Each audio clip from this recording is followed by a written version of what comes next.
Hello, and welcome back to 4-4 Shoe. It's episode 23. It's the 31st of October. It's Halloween. I've come dressed as, at the moment, a shit football team. But I'm joined by Charlie. Hiya. Luke. Hello. And Dom. Hello. Because of timing, there's no quiz this week. My thoughts are with everyone at this very hard time. But we're going to start with the biggest news of the weekend. The Manchester derby. Luke. Yeah. What a win that is for City. Yeah, good. Yeah, not too bad, was it? No. Well, I'll do what Sky Sports didn't, because whenever United lose the derby, instead of talking about how good City are, Neville and Keane always go on about the Glazers for 45 minutes and how awful they are, instead of focusing on, positive City win, so I'll do that. Oh, yeah. So, flipping... Just good, innit?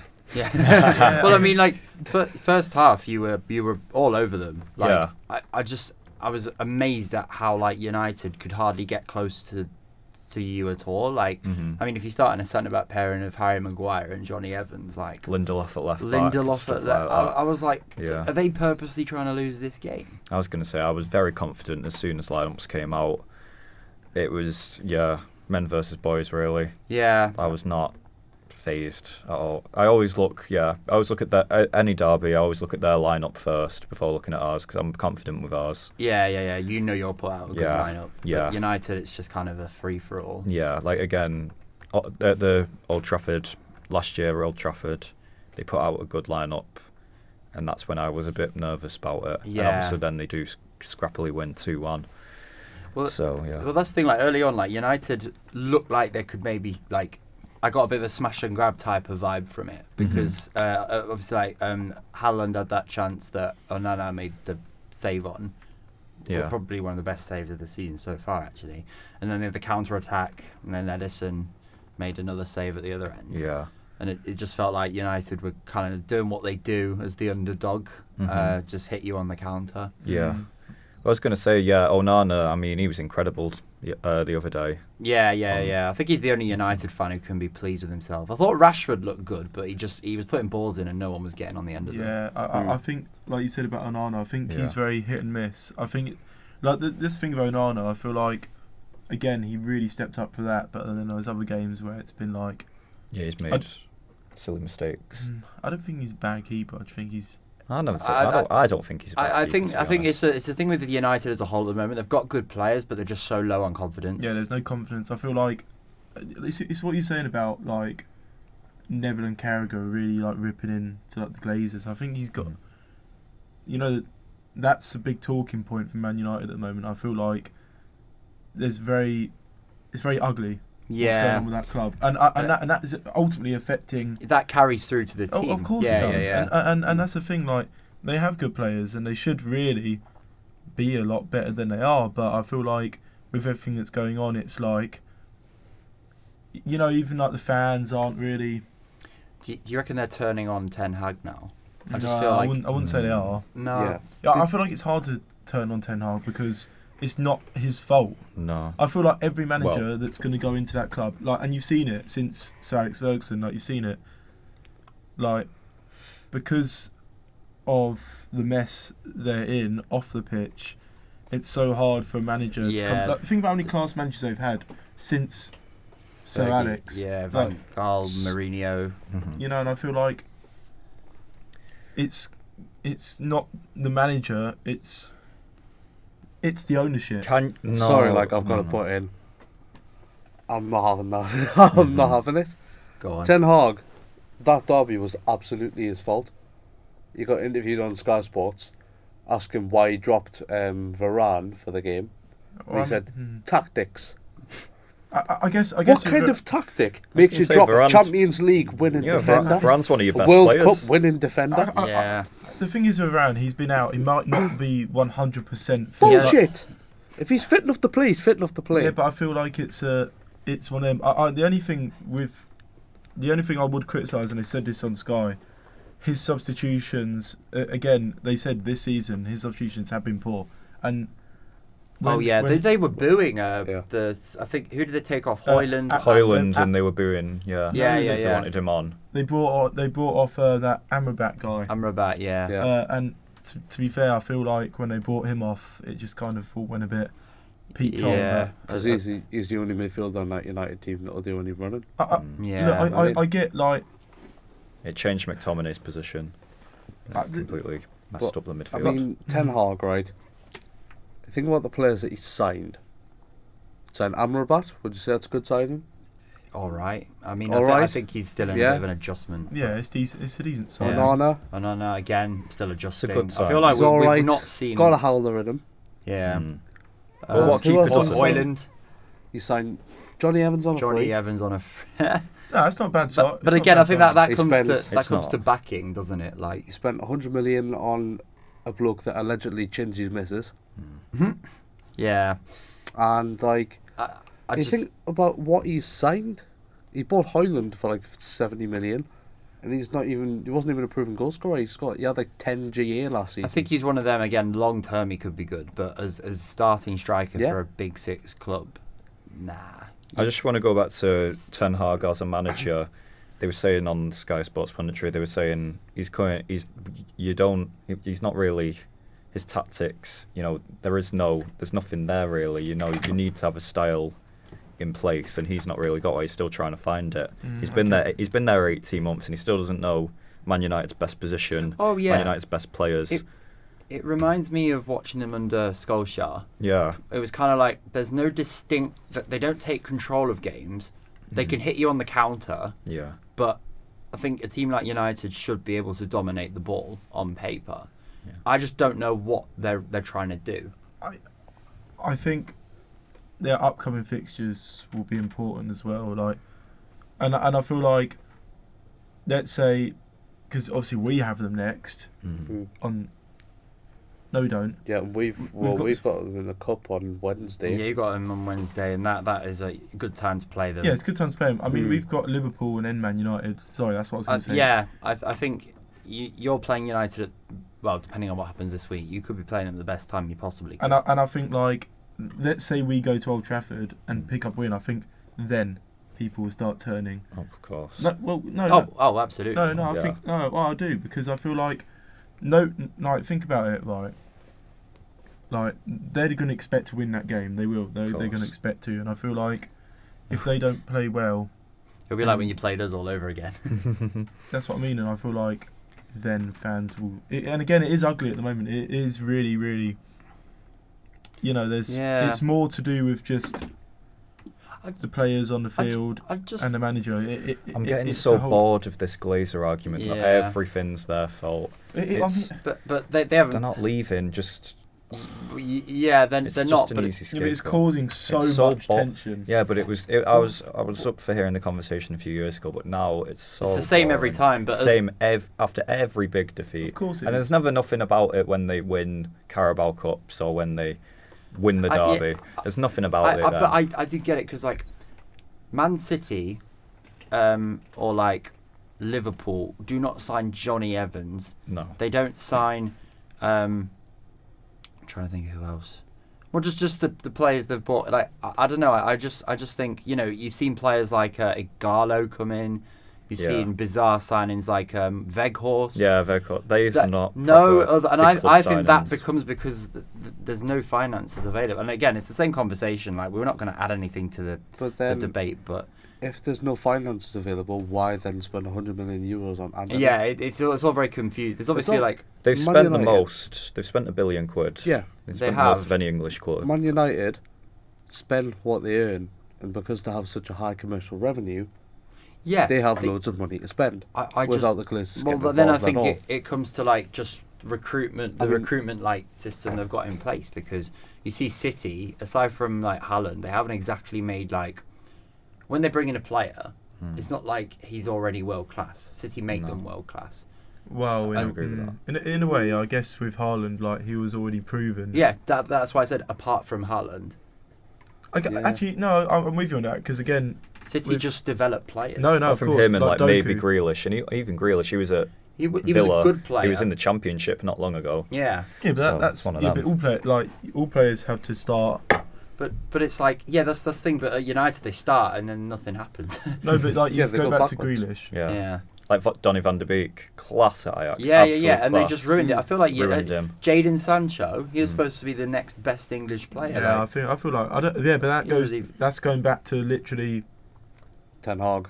It's not even just 10. you could, yeah. It's going back to like even didn't that interview with Ronaldo that he did with Oh yeah. Piers Morgan, like yeah. he literally said that like This guy's they're fucking so mental. behind off the pitch. Yeah, You like know, and- facilities and yeah, stuff. and you're talking about a leaking roof, and you're talking Yeah. about like You can actually see the like roof on Sky Sports. Yeah, you know. Gary Neville was Yeah. talking about United's problems, and in the background you just Just see water see just it, yeah. flying yeah, off but the roof. again and stuff like that's like there's no. It's a club that's very. No one's really taking care of it off the pitch, are No, they? I feel like No. you can always the fact there's a debate over Ten Hag Glazers. Like, there's no one.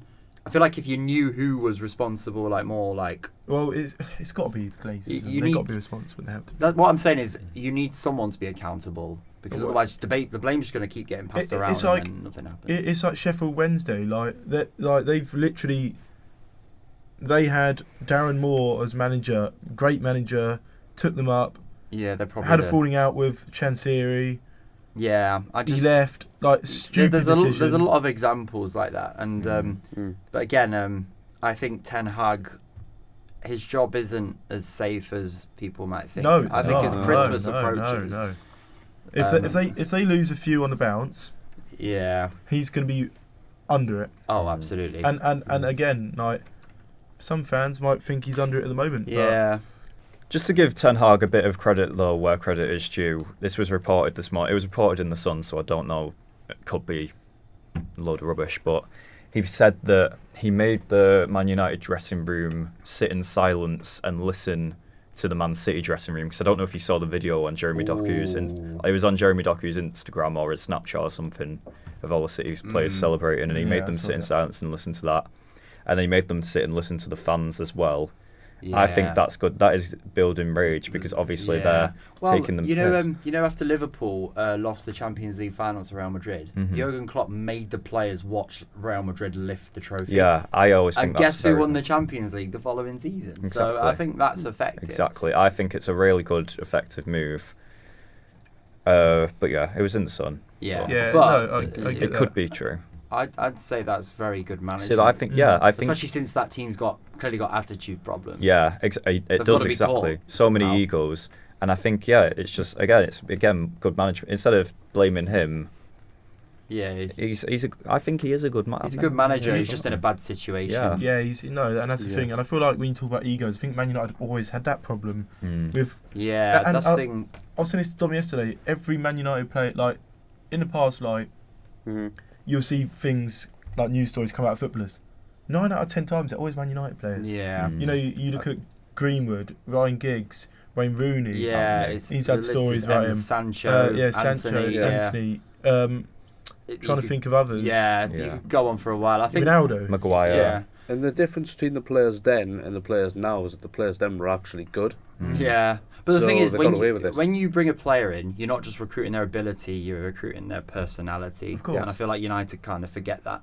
Yeah. Of course they do. Whereas that's like the focus of Newcastle's transfer policy. Yeah. Like Passion and we will desire. not sign anyone if it's not for the right price and if they're not the right character. Yeah. I don't know. You say that, But but like then if Man you, United will go and splash City are on the a name Yeah. like I don't know. an Anthony or a Yes, Sancho. Yeah. City Or are the Arkitic. same. They don't go for An big players. Aldi Haaland. Yeah. You know what I mean? I think gonna say, yeah. you say that, but like Newcastle have had like their player issues. Like look at Tonali for example. Well, yeah, but I mean. Well, no, that was one- kept from Newcastle. AC Yeah. Milan aren't going to go, oh, by AC the way. I'm No, pretty AC sure. Milan They were like, yeah, laughing. get, Yeah, but that- take him, lad. That's bad on Newcastle's. Like they should really be Doesn't looking mean- It's into. it's a slip up, yeah, but it's Yeah. not. It's not like a. No, I get it's more AC Milan's fault. Yeah. Like they really should Well, have. AC Milan played it brilliantly because they probably knew about it and got 70 million quid for Exactly, him, and yeah. then it's Newcastle's problem now. Yeah, exactly. No offense. And I hope they get sued. well, there'll be no business made again between. Yeah, I think that's the last time. business Yeah, with so that's them. that relationship We took ruined. Botman off them. That's good. Do you reckon enough like for me. other clubs will be hesitant now? Because they'll be like, what are you trying to? Italian clubs in general are a bit. Oh, they've always been. sketchy, They've, yeah. do you guys, The Jorginho deal. Bit dodgy. Yeah. like in the early 2000s, especially like the amount of bribery, like referees were getting off, especially Italian clubs. Barcelona as well, quite bad for it. You know, you look at when they beat Chelsea. You know, that was. It's a disgrace. Yeah, that was a disgrace. But disgrace. but no, kind of going back onto it, I feel like Ten Hag is a good manager. He's obviously proven it in his managerial career. I mean, you look at Ajax now. Yeah, since he's left Ajax, Since he's left. They've dropped off. I think. I mean, he did take all their best players with him. Yeah, I think the downfall of Ajax was them actually doing well in their Champions League and because it exposed their good players. Of to course the world. it did. They had what's his name? David Neres. No, Anthony. no. There's Delict. They had Oh my God, Anthony, not Anthony. Oh no, it was great at Ajax. Nah, what was his name? Van der Beek. He scored against Spurs. Tadic. No, not Tadic. Well, Ziyech. Yeah, Ziyech. Yeah, Oh, he was Ziyech. very- Yeah. He was sick. Yeah. It was, no. He did fall off They a had bit, really good players. They had be fair, Bergwijn. Yeah. Bergwijn was PSV. I'm pretty sure. No, he's Is he- played for Ajax as well. Oh, okay, my Yeah. bad. Oh, he's but played for both. Nice. Well, they're bottom No. of the league, aren't they now, Ajax? So they're like in the relegation bottom. fight. Are they? Yeah. Damn. Jesus. Who have they got to save them? Chuba Akpom. Yeah. Come on. that's another weird signing, I think, as Yeah. well. Like, but then I guess The team's so mid now. It used to be sick. I mean, like even- that 18-19 season What's- where they got to the semi-final. Yeah, It's that's a what little I'm bit talking weird though. A little bit off topic, but like, so many of them players haven't actually gone on to have amazing careers. I know, yeah. Like Ziyech in Saudi after flopping at Chelsea. Delict, well, he's at Bayern, isn't he? But he doesn't play. Yeah. but I guess that's I think he's done the best. Yeah. Okay. No. To be fair, he's at United. Yeah, he's a bit scared, but you know what I mean. got I to- think he's the most like. I think that's the thing though. When teams do lose best players, they need to one find a replacement and secondly adapt. And it's like Akpom going from Middlesbrough to thingy like to Ajax. Yeah. Like Middlesbrough, they're not doing as well as they should be. No. Same with Coventry. They got rid of Gyökeres. Look, they're in trouble now. Yeah. But I think. but no. Have we gone from Ajax, And 4 times Coventry. Champions League And- winners, to Coventry? And if we're going on that, they got rid of Gustavo Harmer to Sheffield. He was one of the best players for Coventry, by the way. He was, yeah. Very underrated. Scored a goal in the playoff final. I liked him. He scored a goal in the playoff semi-final to take him to Wembley. What now were you he's going to just say at about Sheffield. City, Reece? City. Yeah. I think because I remember this time last season, Pep referenced that what he's seen so far this season from City is better than what he saw this time last year.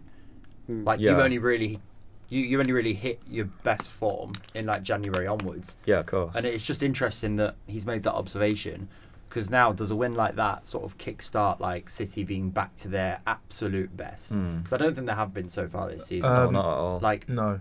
but I think no, I was just saying that like I think this is a game that could turn your season around. Yeah. Turn your season around. You're top of the league, but you know what I mean.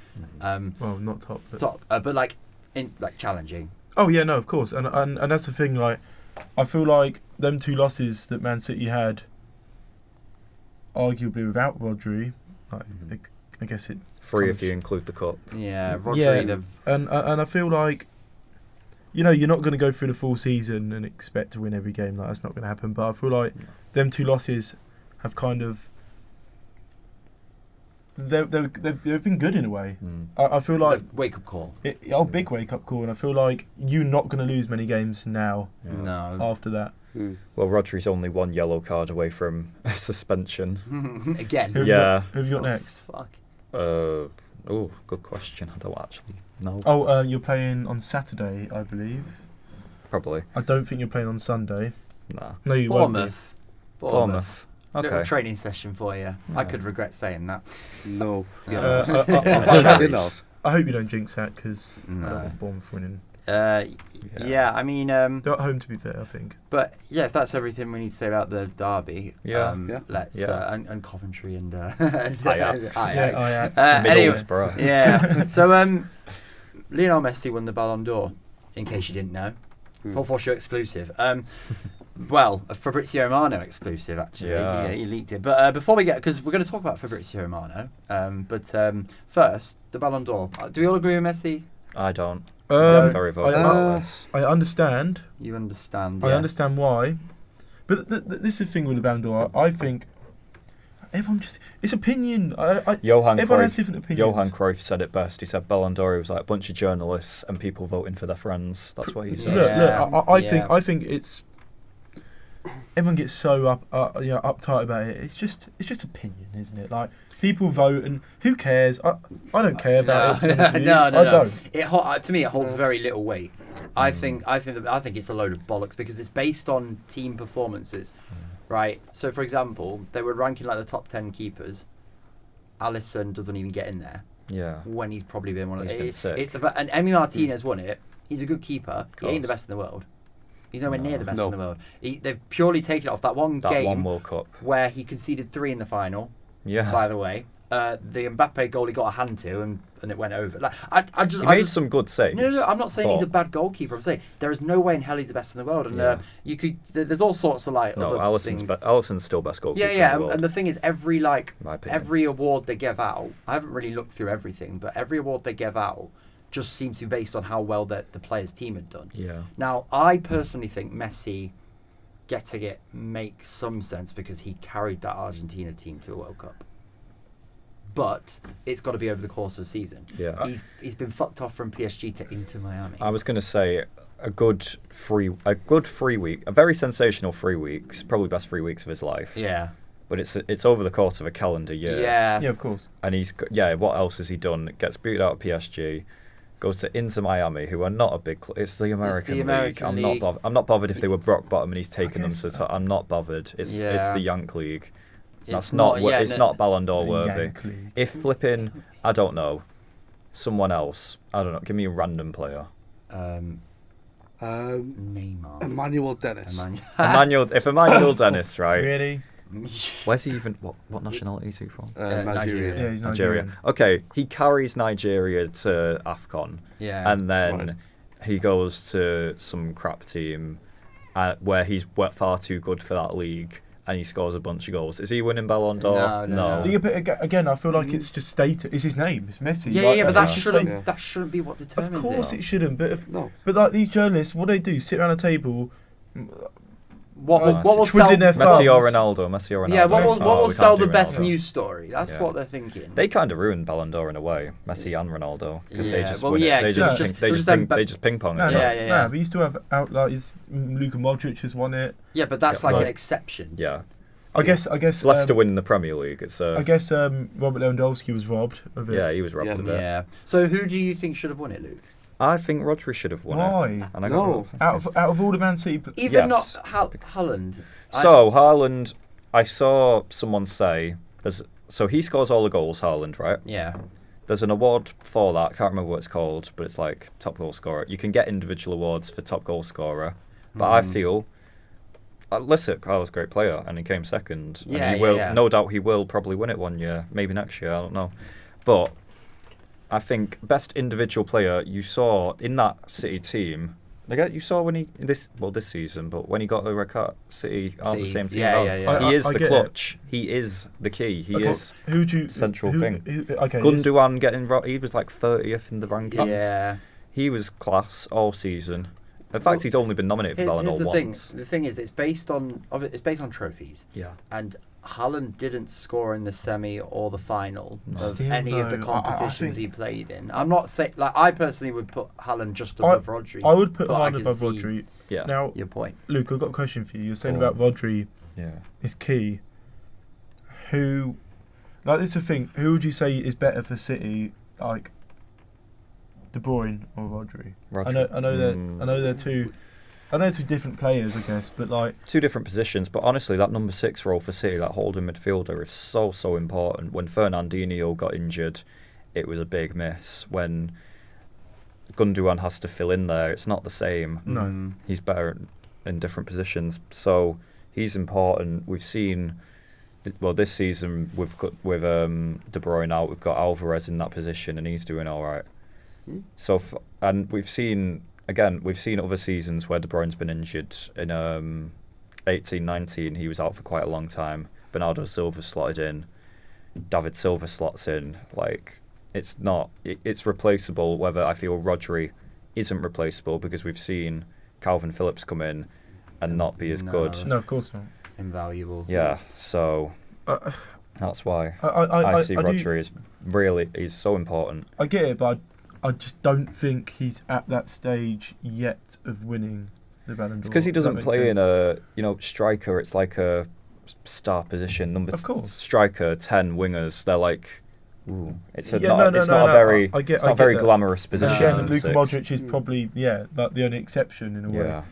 But I just think, well, kind of still related to Ballon d'Or, we're going to be talking about Fabrizio. Yeah. And, well, 5 days ago, 6 days ago on his Instagram, this is obviously before the Ballon d'Or, because that was yesterday, he put on his Instagram, breaking, Leo Messi expected to win in Ballon d'Or 2023, indications He put it on his Twitter as well, but Charlie doesn't use Twitter. No. Okay, all socials. And it's like, and then he put official decision to be announced on Monday night in Paris, but it's like... Well, he on the day, he was just like, Lionel Messi will be it said tonight. expected, and I feel like... He put it out last night, didn't he? Yeah, and I was like... Yeah, but that one... It's ruining it. This one here was 6 days ago. So, just a question, right, as a whole, because I remember on deadline day, people were like, oh, I missed the days of like a reporter being stood outside the stadium with all the fans around him and announcing his signing. Has Fabrizio Romano, in an off-the-pitch sense, ruined football? I'll start with Dom, because give you two a breather. Ruin's a bit of a... I was about to say that. Emotional term, isn't it? He hasn't really ruined it because he's just doing a job. Yeah. I don't think he has, but I see why people might think it. Leaking the Ballon d'Or like a week before it happens. Like, how do you even get access to that kind of information? He knows everyone ever, doesn't he? Like, he's got to be some kind of like Italian spy or something like that. I mean, like, part of their FBI. Transfer news. I mean, people were leaking that sort of stuff before, weren't they? Yeah, it's just Twitter's given the platform for that thing. Yeah. Difference is he's a bigger. He has a massive platform, so he's got he's got a target that's just as big on his back. Yeah, I just think with transfers it doesn't bother me. I think with the Ballon d'Or, I just remember when I was like younger, I remember going into school and everyone would be like debating over who it's going to be, and that speculation was kind of exciting. But now, like, you don't get that anymore. I think with him as well, he's more trustworthy than major like media platforms. Yeah. Like for example, like look at him on Instagram and Twitter. Like for example, Instagram, 25.2 million followers. Mm-hmm. He's got such a big reach. Yeah. And I feel like that's the thing. Like he just seems to know everything. Like most all leagues as well. He is the football media. Like he is. And I just think. I don't mind signings being leaked, but I remember a few years ago, like Aston Villa announced like Danny Ings out of nowhere. Yeah, and there was no speculation. I remember that. And I think Ross Barkley as well. Little Luton, shout out there. But there's no 2 weeks of. 2 weeks of he's going here. Training. The players got down. Huh? It still is. No. I'm saying for these signings. Yeah. But I love a surprise signing. I feel like for surprise signings. I feel like with Fabrizio, it's like I actually do think he's kind of ruined deadline day. I don't know. I love seeing it all unfold. I like it in like real time. Don't get me wrong, but I feel like it's kind of taken it away from what he used to. So, for example, like people, at the training grounds reporting live. I liked all that, and I feel like again we say about. I'm kind of going back on myself here, but like, I feel like there are still some surprise signings that don't go through him. No, of course, he didn't know every signing ever. Like, but for example, us this season, we kind of signed Andros Townsend out of nowhere. Yeah, there was rumours he was training with us. Yeah. I didn't expect to kind of go online and see that we signed him. Yeah. What was the signing? He did a here we go for it, and then someone else said, "No, it's not happening," but he kept it up. He did it like 2 weeks before. He didn't delete the tweet, and then it did go through. I can't remember who it was. I think it was this season or this summer. I can't remember who. I think it might have been an Arsenal signing. Or there's been something with Arsenal in the past. Yeah. Because I remember people were like calling him out for it, and he was like, Oh wait, he was replying. Was it Kane? no, it was it might have been Kane, but I swear he did it for Jeremy Doku. He reported it before like City did and all that. Oh really? Yeah. I think it might have been him. Yeah. Look, don't But get me and wrong. people were saying, no, it's not happening. He's going to so and so. Don't get me wrong. He's great at what he does. He's a very, very smart journalist. Very smart. But I feel like it's kind of all evolving around him now. Yeah. And I feel like, again, everyone's in the football world looks to him. Well, yeah. No, there's like agents. I think. Well, he said that agents will tell him to like put a tweet out about a player. I remember last year when Forest were making loads of signings, he was praising our owner by name in the tweet, and it was like, it's so obvious that we've approached him. He must get he doesn't. He's the only person that runs his socials. I actually think that there's got to be more people. No, there's not. Is there not? He said I watched a thing and he said he only controls his social media because Can you if imagine someone else his screen time? Jesus. because if someone else I remember him saying if someone else does, like they might word something differently to what he wanted. Like, let's say, always thought like does the guy not have a life outside of it? I know he says my whole life, I can't comprehend what a day in his life. Yeah, he's always looks on like. his phone, isn't he? Yeah. But Outside of transfer window, I'm sure he's just He chills a bit. Yeah. Yeah, but I don't know. He's always still very active. quick to. I remember once my mate who works at Ellis, shout out. He works at a restaurant in West Bridgford, and I think our owner and Taiwo Awonyi walked into his restaurant, or a player we were linked with. That's like a FIFA career mode sign. Yeah. And literally, as they left the restaurant, Fabrizio Romano gave the "Here we go." As soon as they left. Basically, like within, I don't know, half an hour or something. Yeah. And to me, I'm like, how the hell is he? He must have contacts. Yeah, and I just, he must have that so many thing's got to be contacts. so common. Like his phone's got to be bang, bang, bang, bang, bang, 24/7. It's about it's even about like look. He reports on all leagues as well. Like some flipping leagues that people don't even know about. You'll even hear about like like the like Turkish league or whatever. He is mainly major league though. Like you don't see him really. Yeah. You don't see him reporting on like League 1 and 2, do you? Unless it's to like a Premier League club. Yeah. Yeah. But like that's the thing, I guess. In terms of lower league football, you still have that surprise of signings, but it's more like higher end Championship, Premier League, and other major leagues. Yeah. So just a yes or no. Yeah. Has he ruined football? No. Yes. Dom? No. No. I'm going to say no. Okay. But I think there's been... Ruined is a bit of a... I think ruined is maybe the wrong word. There's negatives. He has... I don't really know what he's done. He's kind of shifted it to his... He runs it. I don't know. I feel like... You say about the League 1, League 2. I wouldn't be surprised if soon... There's journalists who are copying him for League 1 and League 2. Yeah. But there's a gap there. Look, again, you say ruined. Like they're going to be the most reliable. Yeah. It is a strong word, ruined. But I feel like don't get me wrong, he's a great journalist. Yeah. I'm not disputing that. He's great at what he does. But I feel like what he's done has kind of it's hard to explain. Yeah. It's like it's made him the go-to guy and not like... Yeah. And it's kind you of don't like... get a range of source. Like anyone else reports it and you're like, nah, I've got to hear it from Fabrizio. Yeah. And I feel like that's the thing. Like, well, there's like David Ornstein's good. Ornstein and Fabrizio. If you don't hear off them two, then it's not happening, basically. Like The Athletic, I'd say The Athletic as a whole I can trust as well. Don't get me wrong, he's a great source, but I feel like when it comes to like what you said about people...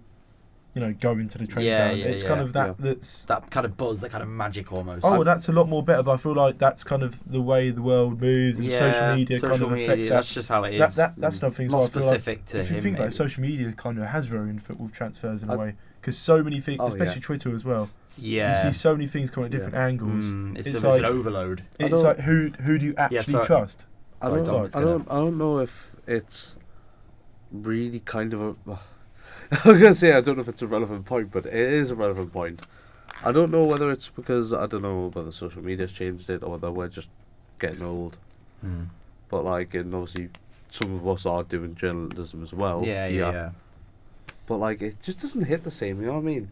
Like you go into school with your match attacks. Yeah. You talk about who's going to win the Ballon d'Or and all that. Football's always And now better when it's you're just that age, anyway. I think. And now you're just like older, and you're like you see how it all works.